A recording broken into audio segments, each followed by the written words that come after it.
Bem, pessoal, vamos de BTC no fim de tarde dessa segunda-feira, 28 de agosto. Agora na Espanha são 22 horas e 59 minutos. No Brasil, 17h59 da tarde. Gente, a BTC aqui nos 5 minutos ficou violenta hoje. Fez a mínima ainda na parte da manhã em 29.864.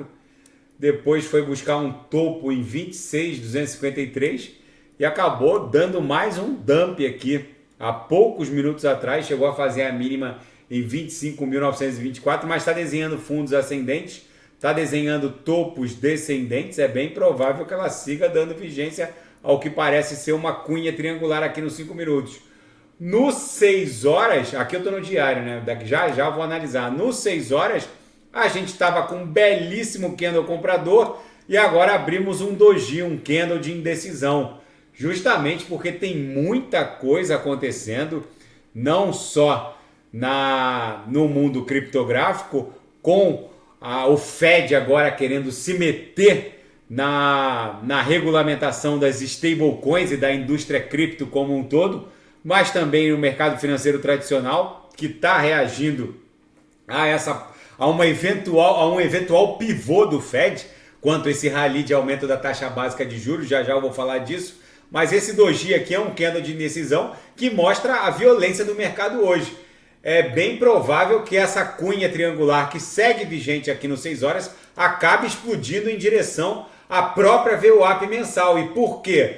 Porque no diário a gente vai para o 13º candle para fora do canal de Keltner, para baixo. É muitíssimo incomum essa movimentação. Gente, a BTC não fica tanto tempo para fora do canal de Keltner, abaixo da Lauer. É bem provável que isso aqui exploda em direção no mínimo, ao patamar da mediana do canal de Keltner, que está em 27.280, podendo bater até na MM200, que está lá em 27.470.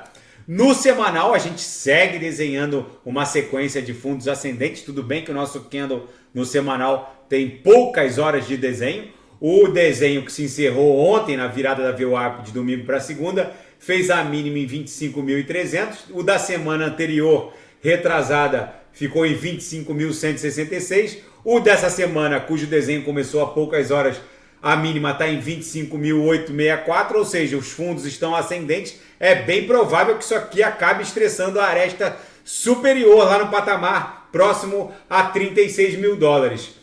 Na seara fática, legisladores republicanos reagem à tentativa do Fed de se meter na regulamentação cripto. O Fed é engraçado.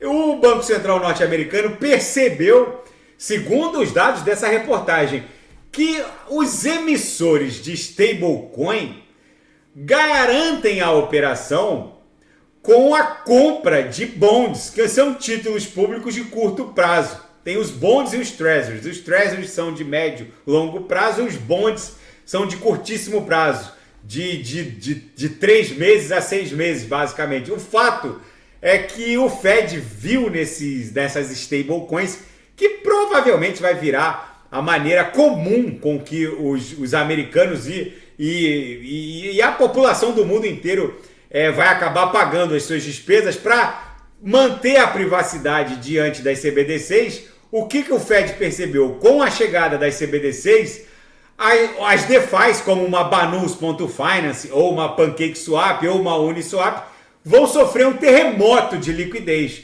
E as pessoas, para fugirem do escrutínio do poder público, vão trocar as CBDCs por stablecoins. E as emissoras de stablecoins serão vorazes adquirentes e compradoras de bonds, principalmente. São títulos públicos de curtíssimo prazo.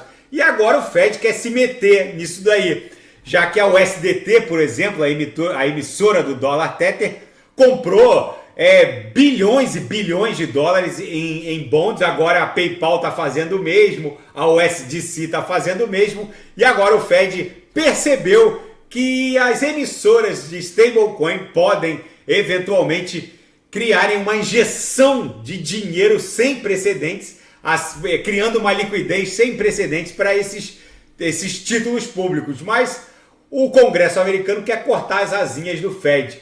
justamente porque ele quer legislar sobre um assunto que o Congresso deveria legislar. E a quantidade de BTC em exchanges cai para o nível mais baixo em 6 anos.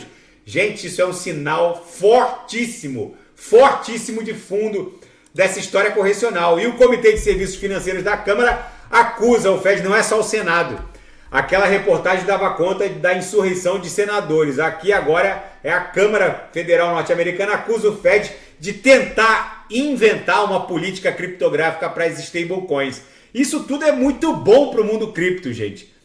E na seara geopolítica e finanças internacionais, a biometria vai mudar a forma como consumidores pagam online.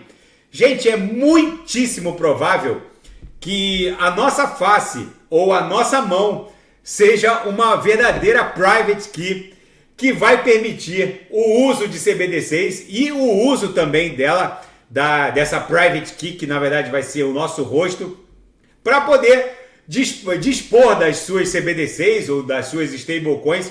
É o novo normal. Os governos agora, diante dessa revolução que está se avizinhando, os governos provavelmente vão transformar todos nós em NFTs. E vocês lembram daquela discussão que eu venho reportando desde a mega polarização política que o Brasil estava vivendo, que os Estados Unidos, o Brasil segue vivendo, os Estados Unidos também estão vivendo, a Europa também está com esse mesmo drama dessa mega polarização política? Pois é bem provável que cada um de nós, com o nosso rosto ou a nossa mão, provavelmente a nossa face, se transforme numa NFT e ninguém vai conseguir fazer uso mais da Web 2 e são os estados soberanos que vão impor a migração da Web 2 para a Web 3, que vai rodar através de uma força computacional rodando em blockchain, e é através da Web 3, transformando cada um de nós em uma NFT através dos nossos rostos, que os governos vão controlar o conteúdo online.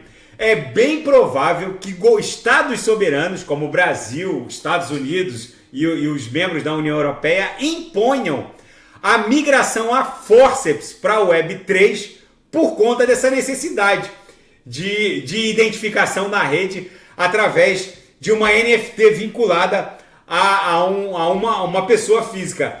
É muito provável que as grandes plataformas de streaming que vão rodar na Web3 exijam rodem em um ecossistema que exijam a vinculação de cada usuário a uma NFT. Mas fatalmente vai existir ecossistemas onde isso não vai ser possível. Vamos ver como vai se desdobrar isso tudo, mas é bem provável que estados soberanos impulsionem a Web3 por conta disso. E a tempestade tropical Idália, que era só uma tempestade tropical, está ganhando força de um mega furacão por conta das águas calientes do Golfo do México.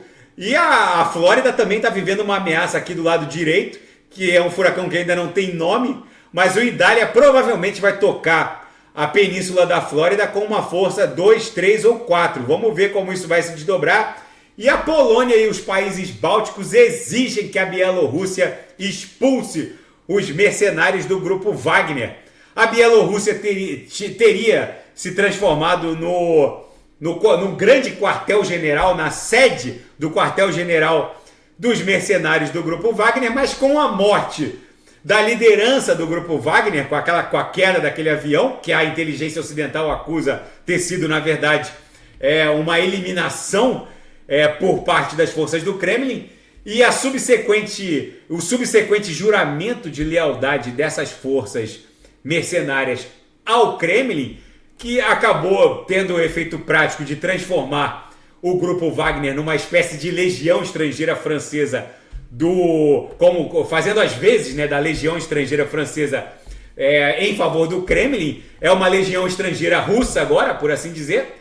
A Polônia, a Lituânia, a Letônia e a Estônia agora querem a expulsão dos mercenários do grupo Wagner, que nada mais são agora do que uma longa manos do exército russo. E eles querem a expulsão por conta disso, porque agora não se veem seguros diante de uma força auxiliar das forças armadas russas em território bielorrusso. Gente, a BTC aqui no 6 horas, eu tô no diário.